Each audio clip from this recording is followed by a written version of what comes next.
What's the Low. Yeah, okay, so what we need to do is, because we're not worried about how many comedies are mixed with dramas, right? Because we know these are all comedies and dramas over here. What we're interested in is our classification or our target, which in this case is the profitability of the movie. So we want to know how many high profit are mixed with low profit here versus over here versus a different split. So what's number one? Low. 2, high? 5, High. and 6. High. Okay, so over here, that would put 1 low and 3 high profit movies. Okay, now over here, what do we have? 3 is High. 4, Low. 7. Low. Okay, so that's how this would split up our data. So now what we want to know is what's the entropy associated with that? Well, to figure out our overall entropy, if we want to say something like the entropy of type is going to be the entropy of this thing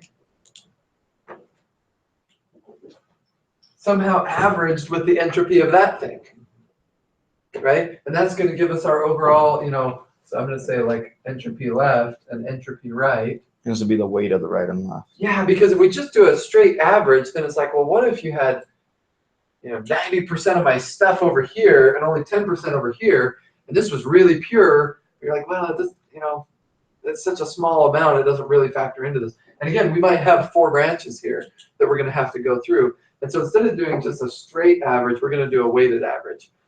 So how much weight should my left side carry?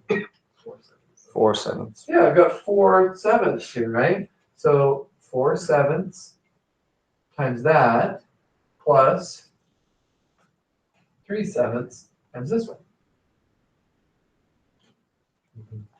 Okay, so how do I compute that entropy of the left?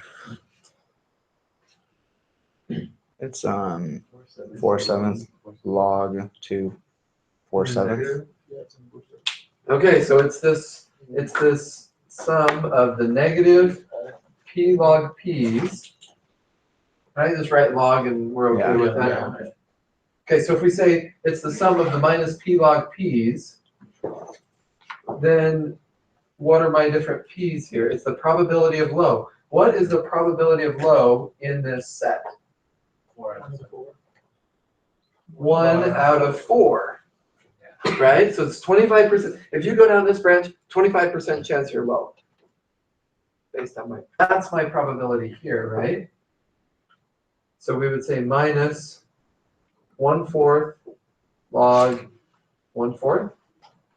Is there a reason we're not calculating the probability of high instead of low? Well, we're going to do both. Yeah, it's a sum of it. Yeah, and so the order doesn't matter. No, it's a great question. Okay, and now what's over here? 3/4. Log 3/4. Negative. Okay. Yeah, and whether or not we put the negative sign here or there is the difference between writing it like this, with a big negative sign out in the front, or if we distribute the negative sign through the parentheses. Right. Burton, Yes. this might not matter, but why are they negative? Because if you take the log base 2 of something less than 2, you're going to get a negative number because that's a negative exponent. That's right. So what do you have to raise 2 to get, a quarter? Well, you have to raise it to a negative exponent to get fractions. Oh, okay. And so then this will just So, cancel that out. because negative exponents aren't actually negative, right? Yeah, because negative exponents make fractions. Yeah. Okay, so then what does this come out to? Somebody got I got It's 0.8112. Because this is the one we did on Wednesday. I think so. Is that right? Yeah, 0.8112. 0.8112. Mm-hmm. All right. And then this guy over here, what's going to be his entropy? The entropy of the right subbranch is, or maybe I shouldn't say left and right. What if we said a comedy and entropy of drama And the entropy of comedy was this. All right, so the entropy of drama is, 3/7. 1/3. Oh, we're not doing the 3/7. yeah, so we're just looking over here and saying the entropy of this little subset. 2/3 long. Yeah, so it doesn't matter which order we go as long as we cover all of our classes. And again, if we were looking at like low, medium, and high profit, then we'd have three things potentially mixed in here, and we'd have to go through all three cases as we sum this up.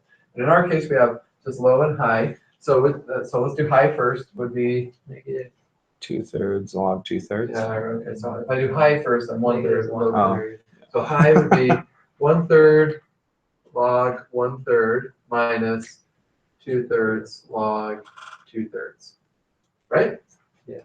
And what does that come out to? 0.9182. Now, would we expect this or this to have higher entropy? Drama. Yeah, this one is more pure, right? This is 75% of one case, whereas this is a little bit more mixed, it's closer to our 50-50 mix. So we would expect this to have higher entropy. And sure enough, it does. It's 0.9 versus 0.8. We want the lower one. Well, in this case, we're together because we want to know what's the overall entropy of type, Okay. right? So we want the weighted average of these two things.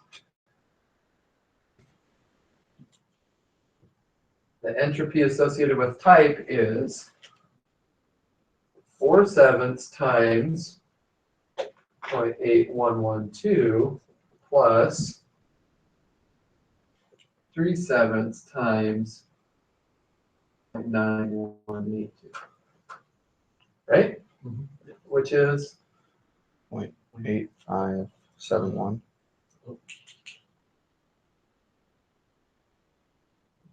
Yeah, 8571. 8571. All right. Okay, so that's the overall entropy associated with doing this. It'll break it into two parts, so we figure out the entropy of each, we average them together, that's our overall entropy. Okay, so now we repeat it over here, and then we're going to repeat it a third time, and this is going to help us know what we want to do, right? Okay, so let's do this one next.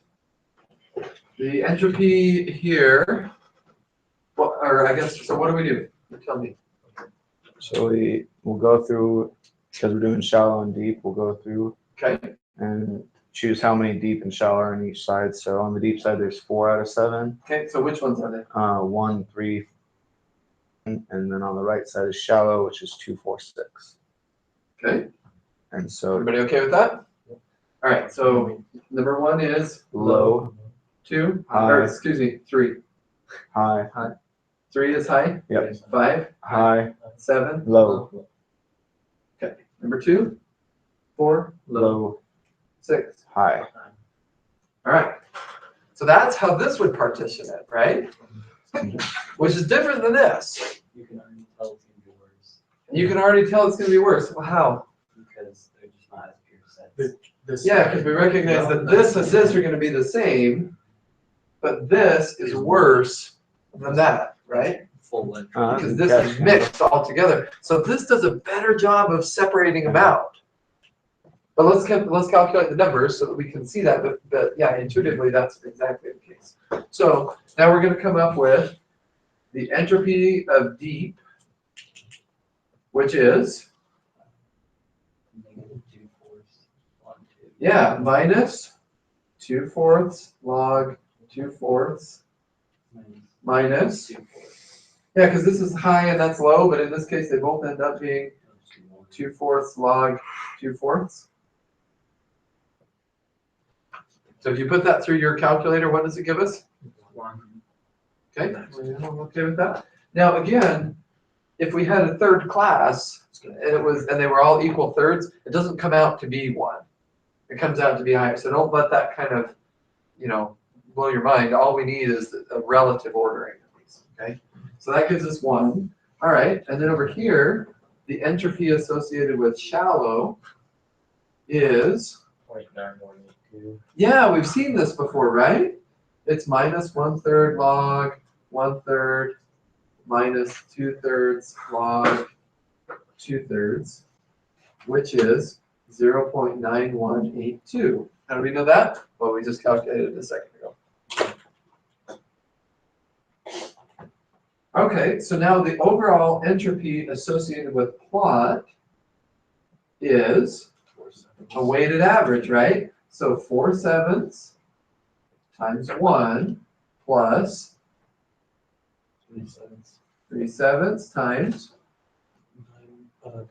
0.9182. okay. You run that through your calculator, what do you get?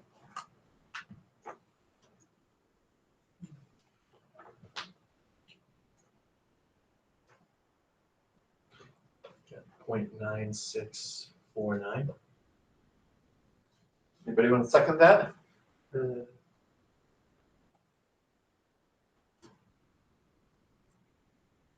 Should 0.965 49. after rounding.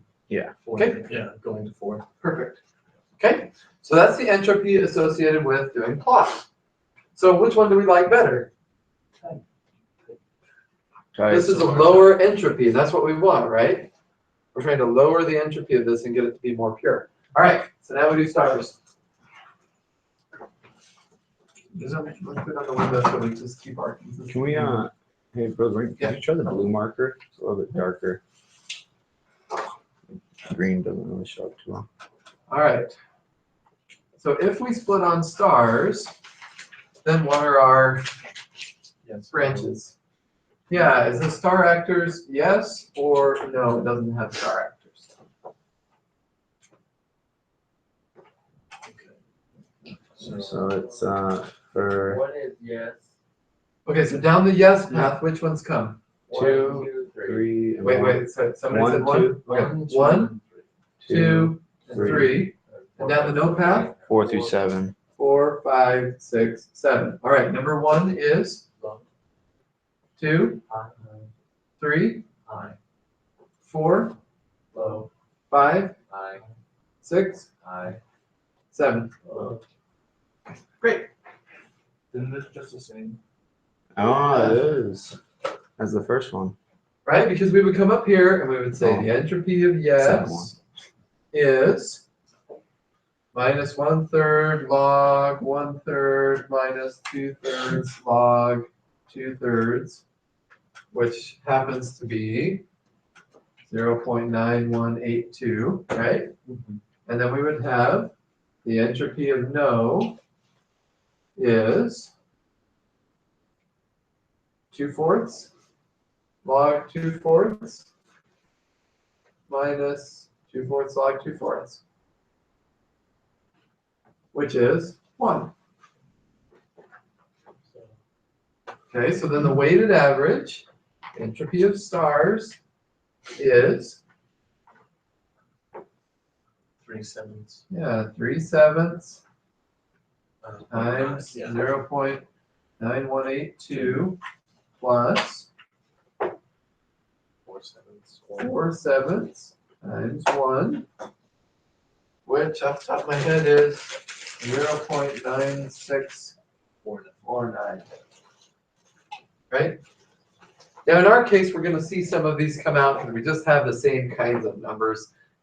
You know, there's only so many ways you're going to split up 7 things and that kind of case. But usually they're not going to come out to be exactly identical. Yes. And then to get the information gain, do you calculate the entropy of the root node and then just take that minus? That's right. So we could take the entropy of the root way at the top and then subtract each of these to figure out which one's the highest. But like we talked about a second ago, because they're going to be subtracting from the same number in all cases, there's no point in doing that extra calculation. Instead, we could just figure out which of these has the lowest entropy. And so the winner is type.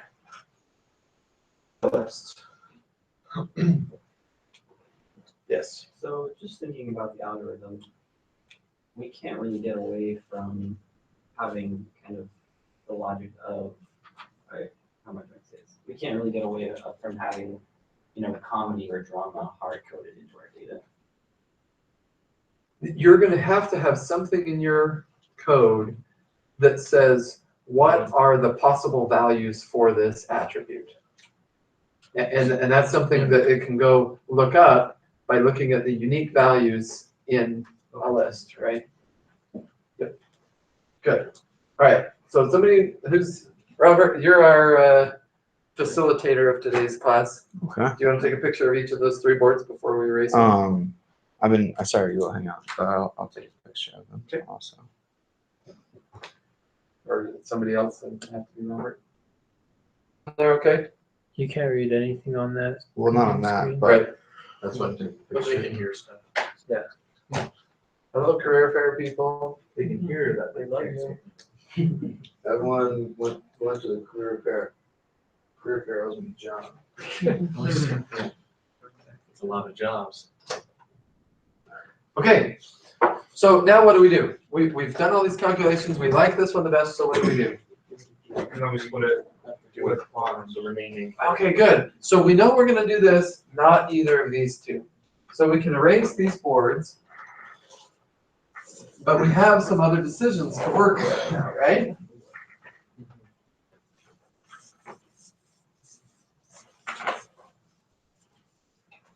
Because we know this is going to be our case. So in a recursive algorithm now, we're going to start down one of these branches, and we're going to build out the whole tree under here. And then once we're done with that, we'll come back up, and then we'll build out the whole tree on this side. So what we're going to start on now is we are going to work on this part of our tree. So assuming that we have type at the top, and comedy coming down over here, now we want to know what goes here. And what are my possible choices going to be? Okay, so, and how do we know that? It's just all the remaining attributes, right? And again, if there were 10 other attributes, we'd iterate through 10 times, which seems like a lot of work, but for the computer, it's just another loop. So it can figure that out. So we have, that would be one option. Or this would be another option. Stars. Okay. Now we already know the data that we're working with at this point, right? And what data is it? It's only those guys right there, right? So it's only 1, 2, 5, and 6, because the other ones are going to end up down that side of the tree. Okay, so what are my choices for plot? Yeah, is this going to be a deep movie or a shallow movie? And how would that partition these 4? I'm not worried about what it's going to do to 3, 4, and 7, because we'll deal with that later. But this part of my data set, how is it going to get partitioned? Which ones go down the deep part? 1 is deep, 1. So 1 is deep, 2 is shallow. 2 is shallow, 5 is deep. Deep. Shallow. 6 is shallow. Okay? And what is, and now what do we want to know? Yeah, the profitability of these so that we can see how mixed they are. Okay, so what's the profitability for number 1? Low. And 5? High. 2? High. And 6? High. Okay, so that's how that's going to split it up for us, right? All right, so what's the entropy of deep? Maybe 1. Yeah, looking at that, right? Because we could go through this. We could go -1/2 log 1/2 -1/2 log 1/2, and we've already computed that enough that we know this one. Okay, now what's the entropy over here? 0. Yeah. Would that still be 0 even if we weren't just doing 2? If we weren't doing 2, well, let's look and see what would it look like. It would be, if we did low first, it would be -0 log 0 minus 1 log 1. And this, by definition, is 0, and this is 0. So it's -0. We ended the universe. Okay, so Just 1 is common. now we need to do the average of these things, because we want to get the entropy of this thing, right? So the entropy of plot total is, In this case, we're just the same because we weighted equally. yeah, so it's going to be 1/2 times 1 plus 1/2 times 0, Which is 1/5. which is 1/2. Okay, so the overall entropy of choosing plot is going to be 0.5. Okay? Now, over here, what are my choices? Stars, yes. yes or no. And which data points am I working with?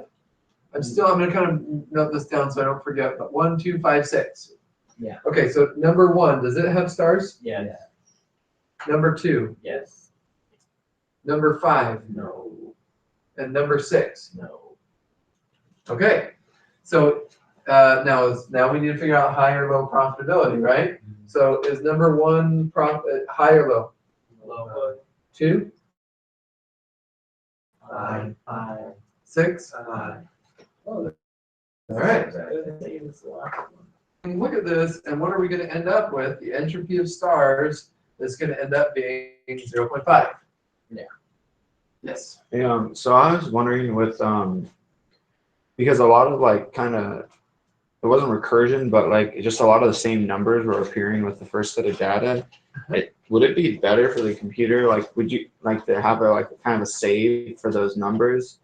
And like, hey, if you get this so kind of a equation, look up to just say, you know what, let's not go through the expense of calculating the probability, the log of. we already keep had seeing done it. Yeah, I think that would certainly be an optimization that could be made.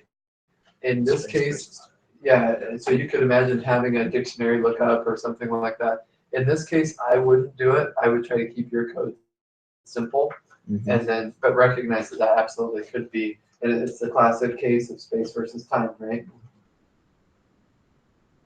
Using more self-time. Okay, so which one should we pick then?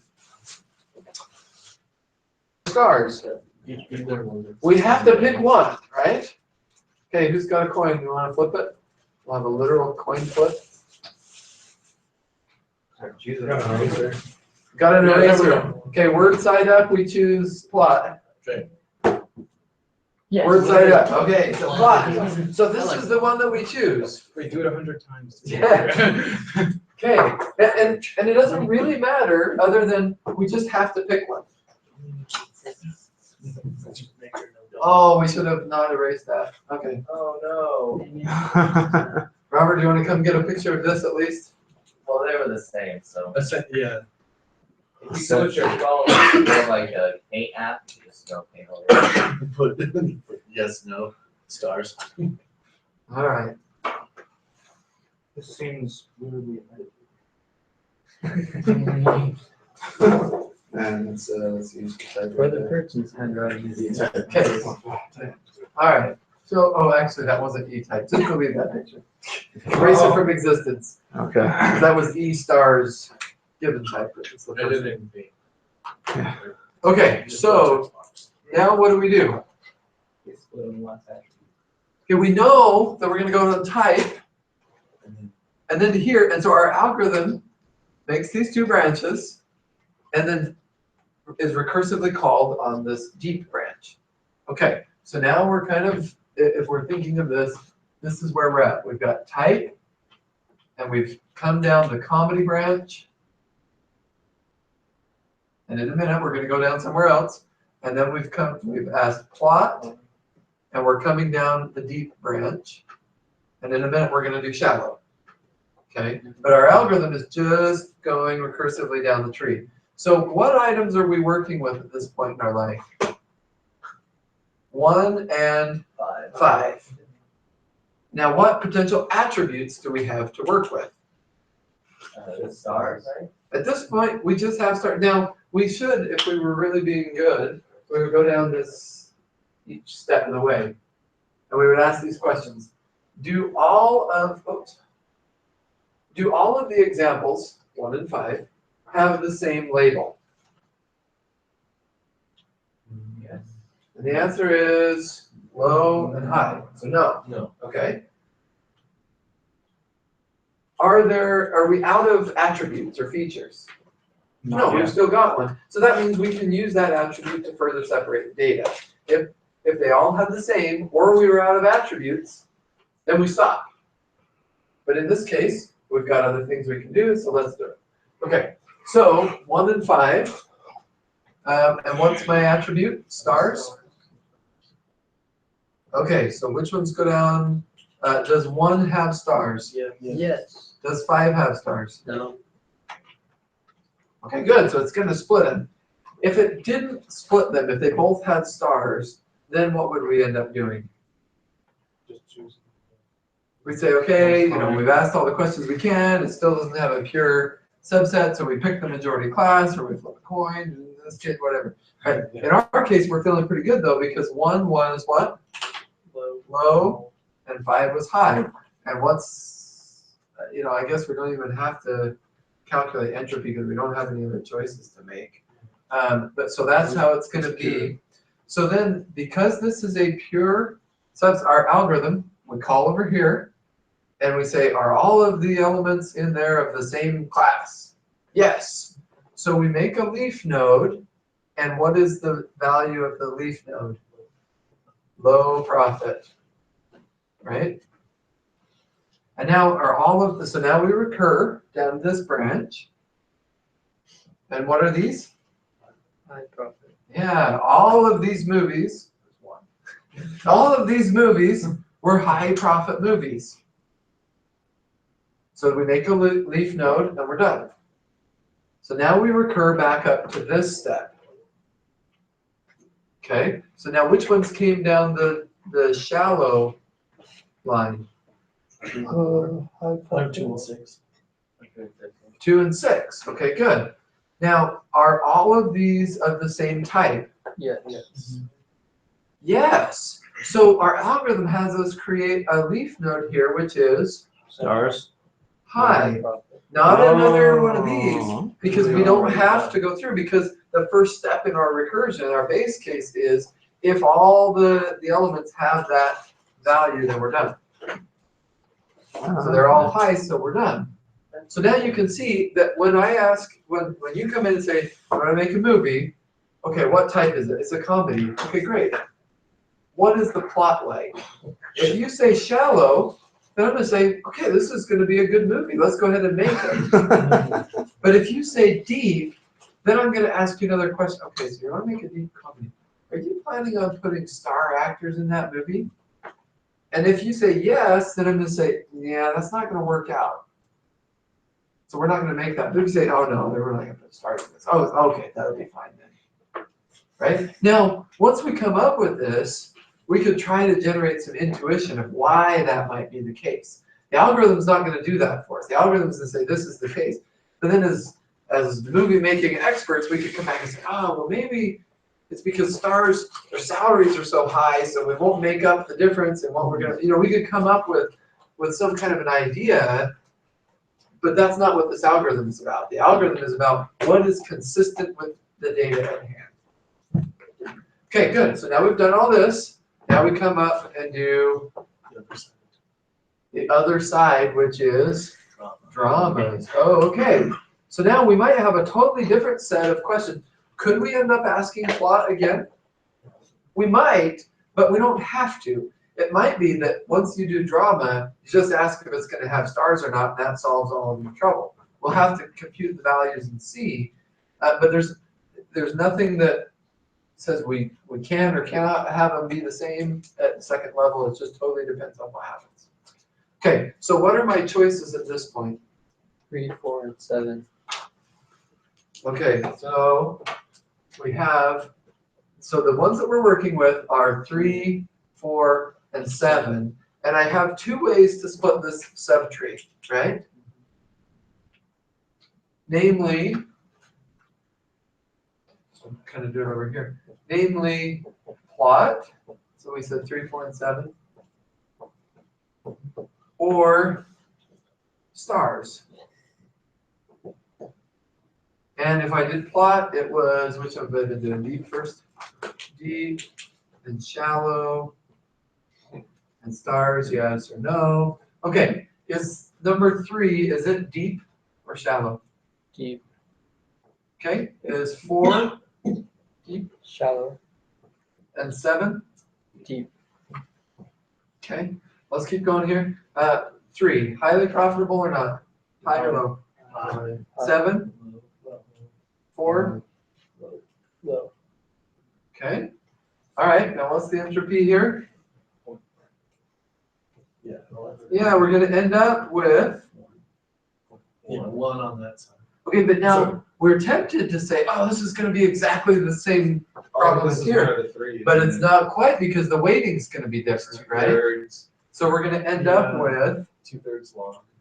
2/3 times 1 plus 1/3 for our weighted average times the entropy over here, which is 0. So the total entropy is 2/3 in this case.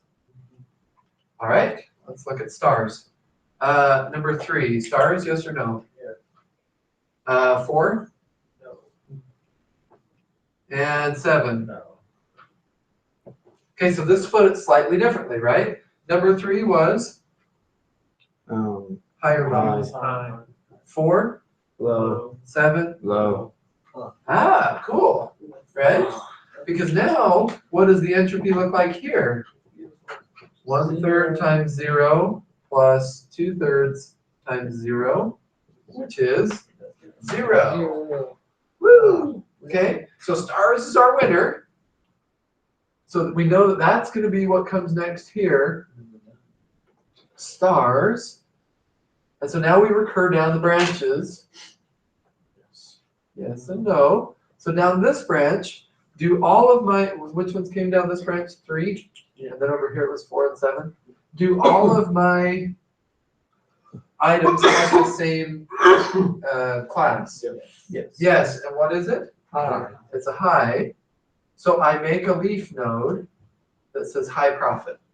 Do all of mine over here have the same class? Yes.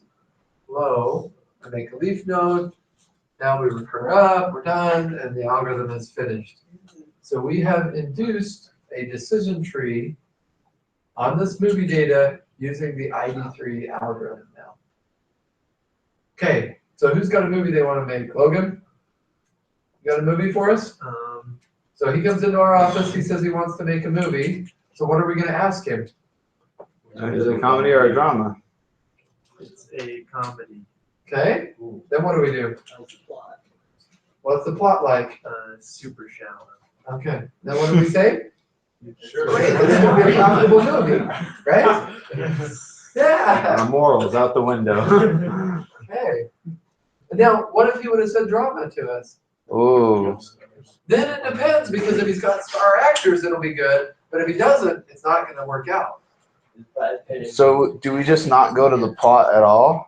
Yeah, because according to our training data, the plot was irrelevant in drama, because once we knew that it was a drama with stars, it was always high. It didn't matter if it had a plot or not. And similarly, once we knew it was a drama without stars, we knew it wasn't going to make money, and it didn't matter whether or not what the plot was like, because all of our training data was consistent here. So if for some reason the shallow comedy wasn't successful, when we rebuild the tree, it could change it completely.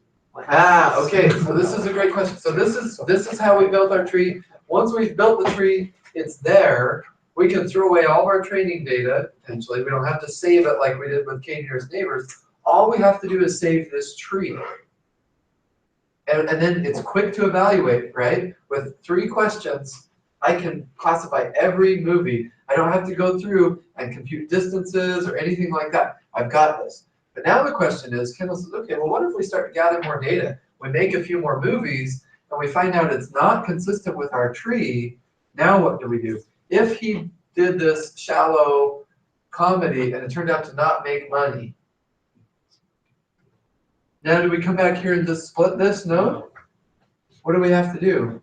We have to rebuild the whole tree again, because it could be that his new movie caused us to make a different decision up here, which changes the whole tree. So a decision tree is not a very good incremental learning algorithm. It's hard to just update it with a few additional things, we have to go back and rerun the whole building algorithm. Does need all of the original data in order to rebuild the tree. So if we ever want to rebuild, we'd have to have our original data. That's right. If we're not interested in rebuilding, we can get rid of it and just stick with the tree and say, well, we're good with that from now on. So with rebuilding, let's say you want to do it with some different information, like, and you don't have the original information. Could you still use the old tree, or do you have to just build the tree from the new information? Yeah. So if we've said, okay, good, we've gathered 15 more movies. We've kind of forgotten what our original 7 were, but we have the tree. Can we use that? I mean, I guess there's probably ways that you could try to infer what the data would have looked like. But no, we really need the data to be able to use it. So if you don't have the original data, there's no point in adding to the same tree or trying Yeah, to- you're not really going to be able to incrementally update that tree. Okay. Now, again, if we had saved other information, this gets into less of a tree and more of a hierarchical Bayesian network, which we'll talk about at the end of the semester. But had we stored probabilities of each branch in here, to say like 60% of our movies were comedies, 40% were drama, 20% of those were deep, and 80% were shallow, then we could use that, the probabilistic, that tree or that Data. graph to generate new data consistent with the probabilities of our original data, right? So mining something like Twitter posts, wouldn't be the best thing to implement on that, since the data is always changing? Or is that something? You'd have to score it. Well, not necessarily. So what you'd have to do, so let's say we were using Twitter data and we were trying to predict something like political views. You know, is this a Trump person or a Clinton person? Right. Well, we would need training data. We can't just take Twitter. We need to know what's what. We need it labeled. Right. So we go through and we say, all right, we're going to let Robert and Kendall and Reed are going to go through each of these. We gathered 1,000 different users. We're going to have these guys go through and look at their posts and label which ones they think are Trump people, which ones they think are Clinton people, and they'll write all that down.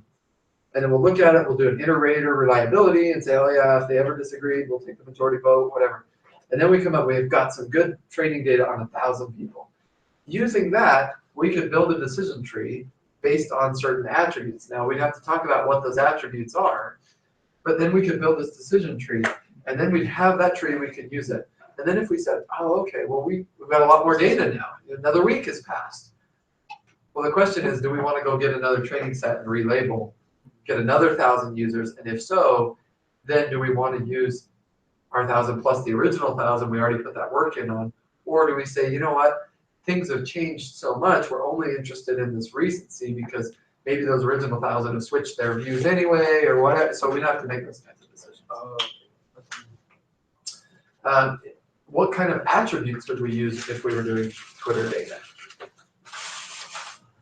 Would it depend on like what you're looking, or are you just going into the messages, or? Yeah, so these are all the questions that we ask now, right? So we have things like, do we want to use user information? Like, oh, you've given us profile, you know, where your location, or maybe your age, or you know something, or do we just use words? In which case, there could be a lot of words, right? So we could have thousands and thousands of potential attributes if we said, does this person use the word this, right? And what you'll find is those kinds of things can be effective, because you'll see that people who are pro-Clinton use the word, and you could have some threshold of, do they use it more than the average or something, right? But people who are pro-Clinton use the word Affordable Care Act more than average, whereas people who are pro-Trump use the word Obamacare or something like that, right? And so you'll start to see differences in that. But So would those tables just get really huge according to their Yes. attributes? yeah, and some algorithms are better at dealing with really wide tables Okay. than others. Is it worth computing at a certain point? Like, let's say the table just gets so big that it's just like, well, no, it's just worth it to switch algorithms at this point rather than. Yeah, it might be. And so we're going to have this whole idea of algorithm selection is not a trivial task. So given some data that I want to make some predictions about, what algorithm should I use? Well, we're going to have to look at all of these different characteristics of the algorithm. How accurate do we think it'll be on this data set? How fast will it learn? How fast will it predict? How good is it at incrementing, if that's important to it, being an incremental learner? How comprehensible is it? Is that important to us? All these different kinds of questions, and they're not. This is not a trivial task. And usually, what happens in the real world is people are biased, and they're like, "Oh, I understand decision trees really well, and I've used them in the past, and they seem to work well. So I'm just going to kind of use decision trees," and that may or may not be the right algorithm to use. And so that's why, hopefully having some other and their work in meta. This is the meta learning problem. Is, whoa, could I learn something about the data? Is there something like these meta attributes that tell me which algorithm to use? I was going to say that's what we're going to have to do with our projects, is figure out which one. That's right. So each of you guys are going to have a project. You're going to have a whole suite of tools at your disposal. You need to decide what's best. Yes. Did you have to go into massive just like computers when you were doing your work with, was it Twitter? We did Twitter, and that doesn't require as much on the massive computer stuff as meta learning is massive. Because with meta learning, every data set ends up being like a data point in your metadata set. Oh, wow. That's good. We'll talk more about that as the semester goes on. Okay, Robert, do you want to get a couple of pictures here? What time do we have? It's 2 minutes for. Okay.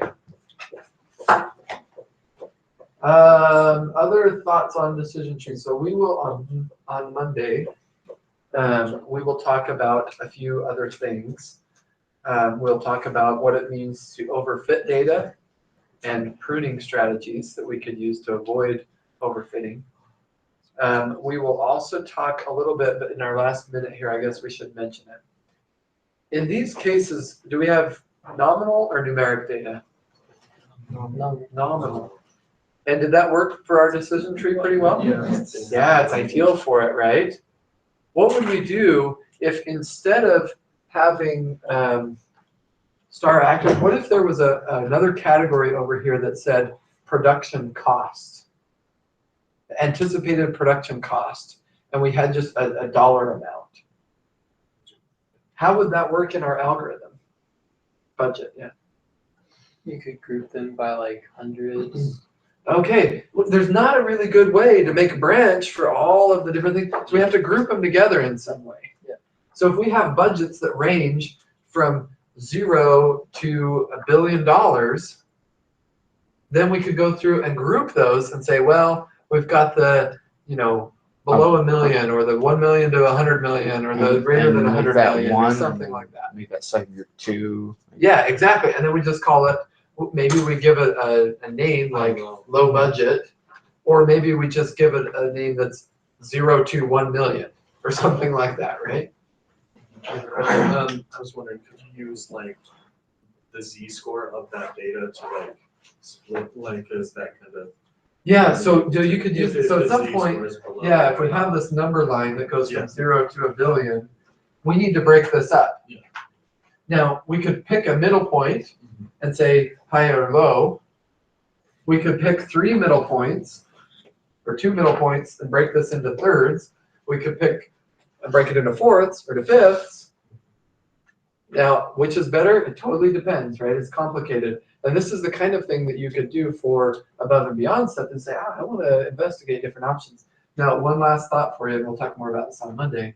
But what if we decided we were going to split it into thirds? Okay, it seems reasonable. Would we split our number line exactly into thirds? Or would we look at this and say, you know what, there were only a couple movies here and 1 movie here, and then lots of movies in this middle section. So rather than splitting this into bins of equal width, or some of the terms you'll hear, we would say, let's bin it in terms of equal frequency, which might mean that my middle bin is really small, but that way I have, 5 in each category or something like that. So this is binning by equal width. This is binning by equal frequency. they're both valid, right? And they're going to just give us the way of separating these things out differently. So for your data set, as you're playing around with it, you can do this beforehand as a pre-processing step for Iris or something like that. You could pick a data set that has nominal data and start playing with that one first, and then go back and do something like Iris second. But just kind of know that that's out there. You're also welcome to use any tools that you want that would do pre-processing on this. So if you find anything in a Python library, there's an open source machine learning toolkit called Weka. It's written in Java, and it has a GUI. And like most Java GUI applications, it doesn't look great, but it is functional, and it has all these algorithms in it, so you can use that for comparison purposes. It has pre-processing stuff. It's not always perfectly intuitive how to use it, but just be aware, tools like that are out there. You're more than welcome to use it. There's one called Rapid Miner. They have kind of this different way of looking at it, but they are built on a lot of the Weka algorithms. Again, whatever things you find out there, you're more than welcome to use. Thank you, Robert, and your good looking notes. Success.